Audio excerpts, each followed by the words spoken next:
असल में होता है कि एक किसान अपने खेत में कटाई करने गया होता है। वहाँ पर जो मज़दूर होते हैं, मज़दूर को जब मज़दूरी दी जाती है तो उसी समय एक औरत दिखाई देती है जो उसी खेत में कटाई करने आई थी, और वो औरत उस किसान की प्रेमिका होती है। क्या होता है मामला, चलिए आप हमारे साथ। मैं जो कहानी आपको बताने जा रहा हूँ, ये कहानी अ, अभी 2024 की ही कहानी है, अप्रैल महीने की। ये कहानी है बिहार में, एक ज़िला है भागलपुर, वहाँ का एक गांव है करियमपुर। करियमपुर में एक किसान है जिसका नाम बिरजू है। वो अपने खेत में खेती, जिसकी उम्र अभी मुश्किल से 30 वर्ष होगी, तो वो मक्के की खेती हो रखी थी। और अब चूंकि मक्के की कटाई होनी थी, तो उस खेत में लगभग 20 से 25 मज़दूर, जिसमें औरत मज़दूर भी थी और मर्द मज़दूर भी थे, वो सारे उसमें जाके मक्के की कटाई कर रहे थे। बिरजू अपने खेत की निगरानी भी कर रहा था कि कहीं कुछ ऐसे मज़दूर भी होते हैं कि थोड़ा सा इधर उधर कर देते हैं। जिन लोगों के पास अपना खेत होगा उनको पता होगा कि जब मज़दूर मज़दूरी करने आते हैं, खेत में कटाई बुआई कुछ भी करने आते हैं, तो मालिक के साथ कुछ ना कुछ मजाक करते रहते हैं। उसमें सारे मज़दूर कुछ ना कुछ मजाक कर रहे थे, लेकिन एक औरत थी जो सफ़ेद साड़ी में थी और कुछ बोल नहीं रही थी, घूंघट डाले हुई थी। कटाई के बाद मज़दूरी देने का समय आया, तो सबको जितना काटा था मज़दूरों ने, उसके हिसाब से उसे मज़दूरी दी गई। जो जैसा नियम है उस हिसाब से दिया गया। लेकिन बिहार में एक और नियम है कि जब कटाई की जाती है तो कटाई के बाद अटिया दिया जाता है। अटिया होता क्या है ये समझिए। अटिया होता है कि जो किसान खुशी खुशी मज़दूर को उसका जो मज़दूरी है उसके एक्स्ट्रा में जो देता है उसको अटिया कहते हैं। तो जितने भी मज़दूर थे, वो औरत मर्द जो भी, तो सभी को अटिया दिया गया। लेकिन एक जो सफ़ेद साड़ी वाली औरत थी वो अटिया लेने नहीं आई। तो फिर ये जो बिरजू है, बिरजू दूसरे मज़दूर से पूछता है, जो औरत मज़दूर थी उससे, कि वो औरत कौन है और वो नॉर्मल नहीं लग रही है और वो अटिया लेने क्यों नहीं आई। तो उस औरत ने जवाब दिया कि आप जाके खुद पूछ लो कि अटिया लेने क्यों नहीं आए, कौन हो। तो फिर बिरजू ने कहा कि आप लोगों के साथ आई है तो आप लोग तो ज़रूर जानते होंगे कि वो कौन है। तो उस औरत ने जवाब दिया कि किसान का काम है कि उसे अपने सारे मज़दूरों के बारे में पता चले, क्योंकि आपको सिर्फ आज ही काम नहीं करवानी है, आगे भी तो काम करवानी है, तो आप खुद जाओ, जान पहचान करो।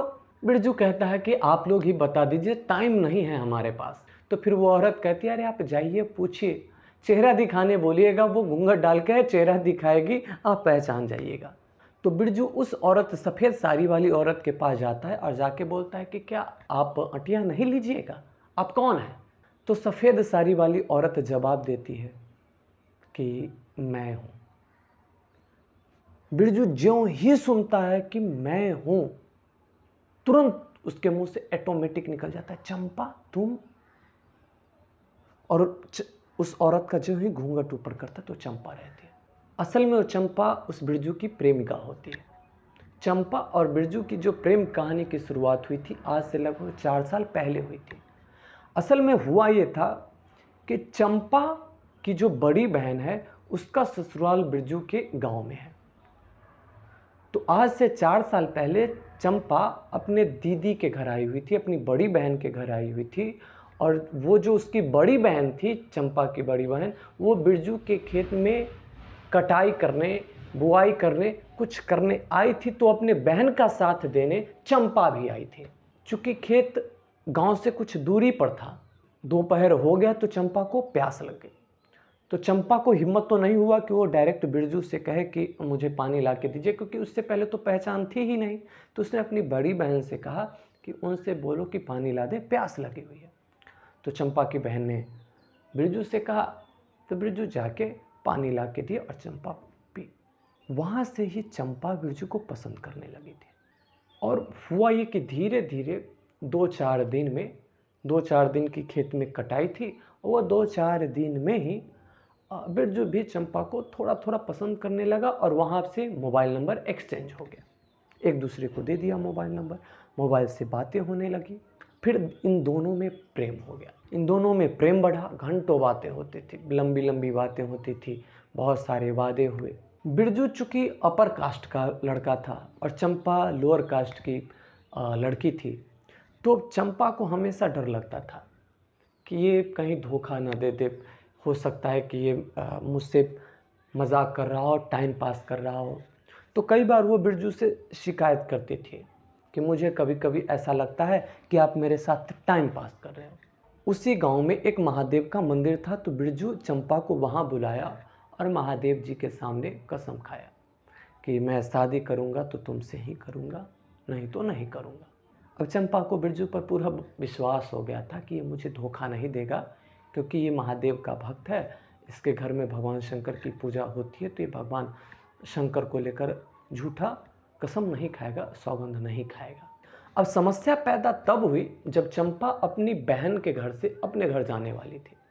तो बिरजू सोचा कि अब ये जाने वाली है, पता नहीं कि अ, बाद में मैं माँ को दिखा पाऊँगा, कैसे दिखाऊँगा। चलो लगे हाथ एक बार डायरेक्ट दिखा देता हूँ। तो दिखाने से पहले वो सोचा कि माँ को बता देता हूँ इसके बारे में।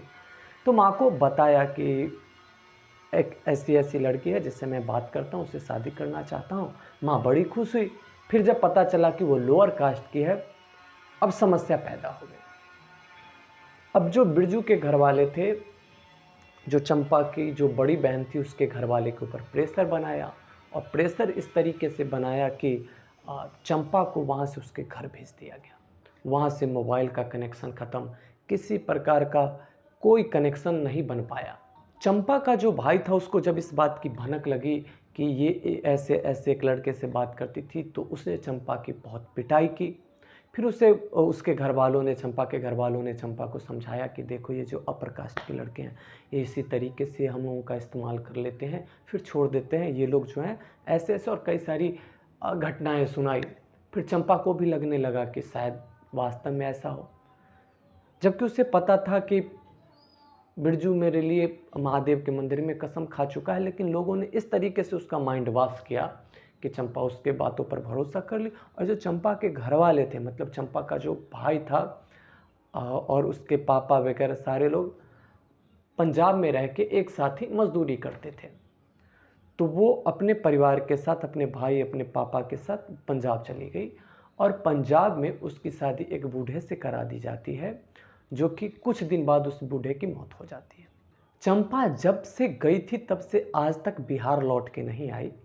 पहली बार बिहार आई थी और बिहार में जब आई तो पहली बार अपनी बड़ी बहन के ही घर आई थी, और आज फिर से वो मक्के की कटाई करने अपनी बहन के साथ आई थी और आज उसे बिरजू मिल गया था।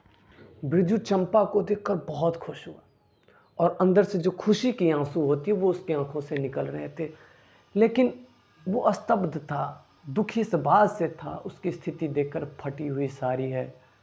जो इतनी खिली हुई लड़की थी, सांवली सी लड़की, वो एकदम मुरझा सी गई है, लगता है जैसे दुखों का पहाड़ टूट पड़ा है। तो क्या बात है।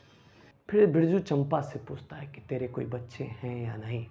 चंपा बोलती है कि नहीं, और भी कई सारी बातें होती है। फिर चंपा कहती है कि देखिए यहाँ पे ज़्यादा बात करना अच्छा नहीं है, ऐसा है कि आज आप शाम में मेरे दीदी के घर आइए, वहाँ पर अच्छे से बात करते हैं। बिरजू शाम होने का इंतज़ार करता है। जब शाम होता है तो चंपा के दीदी के घर पहुँच जाता है। वहाँ जाके जब बात होती है, फिर बिरजू चंपा से पूछता है कि क्या इन 4 सालों में तुझे एक बार भी बिहार आने का मन नहीं हुआ? क्या एक बार भी तुम्हें मेरी याद नहीं आई? तो चंपा ने कहा कि मैं किस मुंह से बिहार आती, आप तो मुझे धोखेबाज लड़की समझते रहे होंगे, तो किस मुंह से आपके सामने आती, मैं कैसे आपका सामना कर पाती। और रही बात आपकी याद की, तो मैं आपको हमेशा याद करती रही। और भी बहुत सारी बातें चंपा बताती है कि यहाँ से जाने के बाद कैसे उसका माइंड वॉश किया गया और पैसा लेकर एक बूढ़े के साथ उसकी शादी करा दी गई। फिर बिरजू उससे पूछता है कि अभी तुम कैसे रह रही हो, तुम्हारा देखभाल कौन करता है। तो चंपा कहती है कि जब मैं यहाँ बिहार आई हूँ दीदी के यहाँ, तो इससे पहले देवर मेरा देखभाल करता था, लेकिन एक दिन गलत नीयत से उसने मेरे साथ गलत करने का प्रयास किया। जब मैं उसका विरोध की तो वो मेरे ऊपर ही वेश्या होने का कलंक लगा दिया और मुझे घर से बाहर निकाल दिया। और वहाँ के बाद मैं पंजाब में ही ऐसे ही काम करके अपना जीवन चला रही हूँ। अभी बस जैसा चल रहा है चल रहा है। फिर चंपा बिरजू से पूछती है कि आपने शादी क्यों नहीं की। तो बिरजू उत्तर देता है कि तुम्हें याद है वो महादेव का मंदिर जहाँ पर मैं तुमसे वादा किया था कि अगर मैं शादी करूँगा तो तुमसे करूँगा, नहीं तो नहीं करूँगा। चंपा हाँ में इशारा करती है कि हाँ मुझे याद है। तो बिरजू बोलता है फिर तुम्हें मुझ पर कैसे भरोसा नहीं हुआ? मैंने तो ये भी कहा था कि कुछ भी हो जाएगा मैं दुनिया से लड़ लूँगा लेकिन मैं तेरा साथ नहीं छोड़ूंगा। फिर तुम्हें कैसे भरोसा हो गया उन सब के बातों पर? फिर चंपा बोली कि जो भी हुआ जाने दीजिए, छोड़िए, जो होना था हो गया। अब मेरे नसीब में यही दुख लिखा हुआ है तो मैं उस दुख को भोग रही हूँ, काट रही हूँ। अब क्या कर सकते हैं? लेकिन आप शादी कर लो, क्योंकि अगर आप शादी नहीं करोगे तो इसका इल्ज़ाम भी आपके घर वाले मेरे ऊपर ही लगाएंगे। लोग मेरे ऊपर ही इल्ज़ाम लगाएंगे कि मेरे कारण ही आप कँवारे हो। और सच में आपकी उम्र निकलती जा रही है, शादी की उम्र हो गई है तो शादी कर लो। बहुत सारी बातें होती है। उसके बाद बिरजू घर जाने लगता है तो चंपा उसको, चूँकि रात होने अंधेरा होने लगता है तो चंपा उसको कुछ दूर छोड़ने आती है। तो जब चंपा छोड़ने आती है तो दोनों में बातचीत होती रहती है। तो चंपा बिरजू को यही समझाती रहती है कि आप शादी कर लो। तो बिरजू यही कहता रहता है कि मेरा शादी करने का मन है नहीं, क्योंकि जो महादेव का कसम मैं खा चुका हूँ उसको मैं झूठा कैसे करूँ? क्योंकि मैंने महादेव को लेकर कसम खाया है कि अगर मैं शादी करूँगा तो तुम्ही से, नहीं तो मैं नहीं करूँगा। तो तुमसे तो मेरी शादी होने से रही, तो मैं महादेव के कसम को कैसे तोड़ूं? तो चंपा बोली कि क्या आप मुझसे अब भी शादी कर सकते हो? यह सुनना था कि बिरजू ने चंपा का हाथ पकड़ लिया। चंपा बिरजू से लिपट गई, रोने लगी और रोते हुए बोले कि आपको लोग बहुत ताना देंगे। तो ना जाने कैसे मेरे मुंह से ये निकल गया, लेकिन लोग आपको बहुत ताने देंगे। तो बिरजू ने कहा कि तुम्हें पता है तेरे जाने के बाद लोग तेरा नाम ले लेके मुझे कितना ताना देते हैं। तू ना थी तब भी तो लोग तेरे नाम को लेकर मुझे ताना देते ही रहे। तेरे बिना ताना सुनूं इससे तो अच्छा है कि मैं तेरे साथ ताना सुनूं। तू बता कि क्या ये ताना तू सुन सकती है? चूँकि इतना दिन से बिरजू शादी नहीं कर रहा था तो बिरजू के घर वाले भी थे, परेशान थे। और बिरजू के घर वाले को भी पता था कि ये चंपा से प्रेम करता था और ये अब शादी करेगा नहीं। तो बिरजू के घर वाले तो चाहते थे कि ये अपनी मर्ज़ी से किसी से भी शादी कर ले बस। फिर बिरजू जाके बताया अपने घर वालों को कि चंपा आई हुई है, विधवा हो चुकी है और मैं उसी से शादी करने जा रहा हूँ। चूँकि अब घर वाले इस स्थिति में थे नहीं कि उसका विरोध कर सकते थे, क्योंकि एक बार विरोध करके वो देख चुके थे। उन्हें पता था कि अब विरोध करूँगा तो मेरे हाथ से मामला निकल जाएगा। घर वाले ने कोई विरोध नहीं किया और 2 दिन बाद उसी महादेव के मंदिर में चंपा और बिरजू की शादी हो गई। आपको ये कहानी कैसी लगी आप हमें कमेंट करके ज़रूर बताइए। और अगर कोई ऐसी सच्ची कहानी जो आप लोग जानते हो जो प्रेम पर आधारित हो तो आप हमें कमेंट के माध्यम से हमसे संपर्क कर सकते हैं। मैं कोशिश करूंगा आपसे संपर्क करने की और उस कहानी को फिर से मैं आप सभी लोगों के सामने शेयर करूंगा। धन्यवाद।